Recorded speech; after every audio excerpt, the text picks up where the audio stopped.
Otra herramienta muy importante para la observación del tiempo es el radiosondeo. Es otro instrumento meteorológico muy importante para la recepción de datos. Este se envía diariamente y este es un importante componente para alimentar los modelos de pronóstico.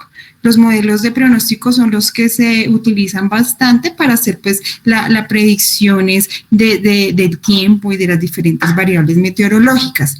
Este consiste en un globe que es bastante gigante, de un material bastante resistente, el cual se llena con helio o con hidrógeno y puede subir, pues la idea es obviamente que suba con tendencia vertical, pero pues por el viento se va arrastrando y va tomando una altura aproximadamente hasta de 20 kilómetros. Este globo lleva, como observamos acá en esta imagen, como una cajita donde hay diferentes sensores.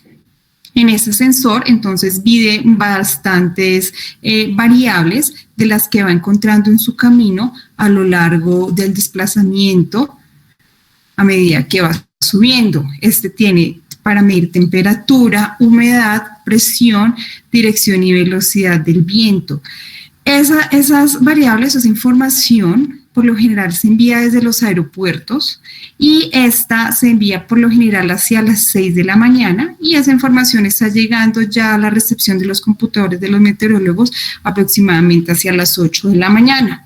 Por medio de un programa, nosotros utilizamos en el IAN por lo general el programa RAUS, vemos esta tendencia. Esta es como lo que nos muestra, por lo general, una linecita de temperatura, la otra la de temperatura de rocío, que ahí podemos ver lo que es la humedad relativa, la diferencia o la separación entre estas dos rayitas. Y a mano derecha vemos, por ejemplo, la dirección del viento. Con esto se puede hacer, además de que, como les decía, alimentar importantemente los modelos de pronóstico, el meteorólogo puede hacer y mirar cómo es cómo está la atmósfera en las primeras horas del día para así hacer un pronóstico más acertado o por lo menos ajustar el pronóstico para ese día. Con esto, por ejemplo, se puede observar si hay una probabilidad de tormenta o de granizo. Entonces, este es un sistema muy importante. Observamos también acá en la segunda imagen la red de estaciones de sondeo que hay en el territorio colombiano. En el aeropuerto El Dorado hay una en San Andrés, en Barranquilla, en Santander pusieron una y bueno, hay varias. Y esto es bastante importante. Este sí voy a pasarlo rápidamente, son otro sistema muy importante, son las boyas oceanográficas, yo creo que ustedes pues las han visto ahí en la parte marítima, están relativamente no tan lejos de la parte terrestre, de la zona costera. Este consta de un sensor que está flotando pues en el mar y este también está conectado con un sensor que está conectado a tierra. Entonces, este puede emitir variables o información importante de lo que es en la parte marítima, como el oleaje, la temperatura del mar, y también puede medir pues el que está en tierra, otras variables importantes ya para la parte terrestre. Este está, como observamos acá, anclado hacia el fondo del mar para que quede estacionario, pues para que no se pierda, porque pues esos sensores tienen cierto valor y nos mide de manera muy importante todo lo que es relacionado con la parte marítima, que le sirve pues principalmente a todo lo que es pues los barcos y las trayectorias para estos. Entonces, son como algunos de los instrumentos que se utilizan para estar observando y monitoreando continuamente todo lo que es el estado del tiempo. Estos parámetros, como ya les venía diciendo, acá los tenemos, temperatura, precipitación, humedad relativa. Acá tenemos el ejemplo, tenemos el ejemplo de la torre de control del aeropuerto. Esto también es súper importante, todas las variables climatológicas y meteorológicas, pues para todo el desarrollo de la parte de aeronáutica. Observamos que hay una oficina muy importante en uno de los pisos de la torre del control, no está en la parte más alta, pero sí está más o menos un poco más arriba a la mitad de la oficina, donde ellos tienen observación y acá ellos pueden ver por lo general la cobertura de nubes, la visibilidad, y también tienen estaciones donde están monitoreando continuamente pues temperatura, precipitación, humedad, bueno, todas estas variables que son importantes para el desarrollo también de la actividad aerocivil y aeronáutica. Y ya para ahondar un poco, están las estaciones meteorológicas convencionales, que también son muy importantes. Acá hay un ejemplo de la de Capitanejo, sin embargo, pues esta es una estación convencional que ha pasado, que tiene algunos instrumentos de estación automática, pero en general es como la forma esta de una estación convencional. Esta estación convencional o todas las estaciones convencionales tienen principalmente varios sensores, de los cuales hay algunos que tienen que estar bajo techo, pues para que no afecte la medición de estas variables. Entonces observamos que los que están bajo techo están en esta casetica que se llama jaula meteorológica y esta tiene que tener cierta característica. Acá las tenemos. Primero, que esté a 1,5 metros del suelo, preferiblemente sobre pasto, estar pintado de blanco, en un lugar que tenga ventilación y lejos de edificaciones. Es obvio que de pronto por rebote o por interferencia las edificaciones no son como buen aliado de una estación meteorológica, entonces tiene que estar como un poco alejado en un campo abierto.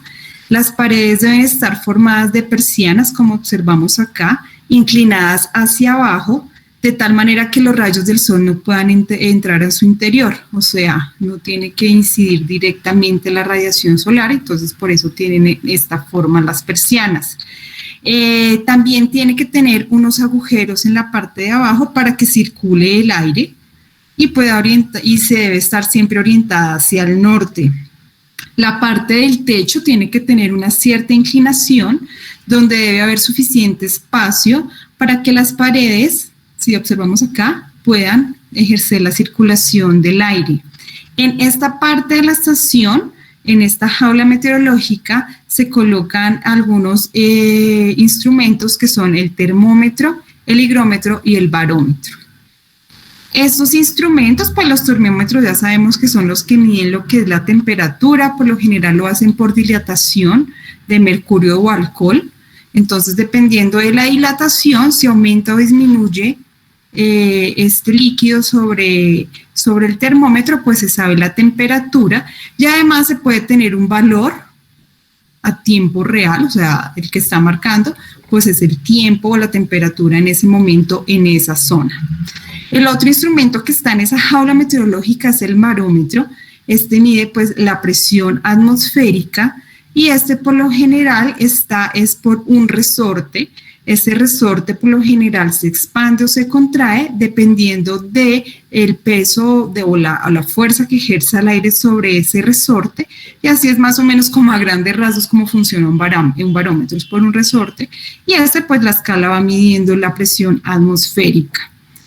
Y también en esa jaula está el higrómetro, que mide por lo general la humedad relativa. Por lo general eso también se hace, pues algunos son de cabello de absorción, y esto lo hace un filamento en estado húmedo y en estado seco. Por lo general pues mide la humedad y dependiendo del peso de la sustancia higroscópica absorbe, por eso se toma un pelo, que es una sustancia que absorbe rápidamente la humedad y cuando pasa determinada cantidad de aire. Entonces esa es la manera como se mide la humedad. Ya por fuera de la estación convencional, ya fuera de esta jaula, perdón, están otros instrumentos muy importantes. Por ejemplo, está el pluviómetro, que sirve para medir la cantidad de lluvia y es por lo general caída en un intervalo determinado de tiempo. ¿Esto cómo se mide? Por lo general se mide en milímetros. Yo sé que ustedes han escuchado que la precipitación acumulada, digamos, del día de ayer en Bogotá, por dar un ejemplo, es de 10 milímetros o de 20 milímetros. ¿Qué quiere decir esto de milímetros? Si tenemos nosotros como este recipiente que tiene 1 metro cuadrado de área, o sea, 1 metro en cada uno de sus lados, y acá ha caído, digamos que tiene una escala de medición en milímetros, y si ha caído y llena 1 milímetro, eso es lo que significa 1 milímetro de lluvia. Si ya sigue subiendo a 10 milímetros, es que en la escala pues ya marca a 10 milímetros de lluvia. Eso es lo que significa 1 milímetro o 2 milímetros de lluvia, la cantidad que va subiendo acá en la escala en altitud en un recipiente que tenga 1 metro cuadrado de área. Estas probetas, que son los pluviómetros, están ya calibrados con este sistema para que con esa escala se pueda recolectar la precipitación. Entonces se tiene que estar vaciando diariamente pues para que pueda registrar la precipitación del día siguiente. La precipitación por lo general se recoge el dato de manera diaria, cada 24 horas al día. El día meteorológico, pues digamos, siempre se tiene en cuenta desde las 7 de la mañana de un día hasta las 7 de la mañana del siguiente día. Son esas 24 horas de recolección del dato, en este caso, por ejemplo, de la precipitación. Ese sí es dato acumulado, ¿no? Porque, por ejemplo, las temperaturas ya pueden ser datos promedios o también dependiendo de la variable. También hay un pluviógrafo que pues tiene un sistema similar, sino este ya pues puede ser un poco más sofisticado, ya tiene un registro de manera diferente, ya más automatizado. Otros instrumentos que están en las estaciones meteorológicas convencionales, en la parte externa está el evaporímetro, que mide la cantidad de evaporación del agua. El anemómetro, que es un aparato que nos indica la velocidad del viento. Tienes estas veletas que por lo general giran y dependiendo de la cantidad de revoluciones y de la manera de la rapidez que giren, es como se obtiene la velocidad del viento. También este por lo general es acompañado de una veleta para mirar la dirección. O sea, el anemómetro nos da la velocidad dependiendo de las revoluciones con que gire y la veleta nos da la dirección dependiendo hacia dónde se apunte. Acá obtenemos por la información de lo que es el viento. Y está el heliógrafo, entre otros muchos más aparatos. Puse estos así como en grandes rasgos de importancia. El heliógrafo es un aparato que sirve para registrar la insolación, es decir, la cantidad de horas de sol en el día. Es una esfera de vidrio, como observamos acá, que focaliza los rayos sobre una cartulina que está en la parte inferior y este va quemando la cartulina.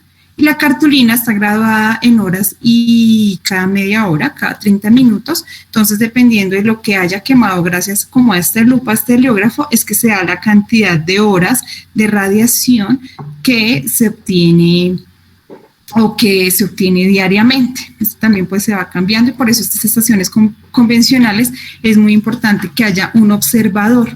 Las automáticas sí definitivamente solamente se les hace un mantenimiento cada cierto tiempo, pero las convencionales sí necesitan observador, pues para que estén cambiando algunos dispositivos, vaciando lo que es la parte del pluviómetro.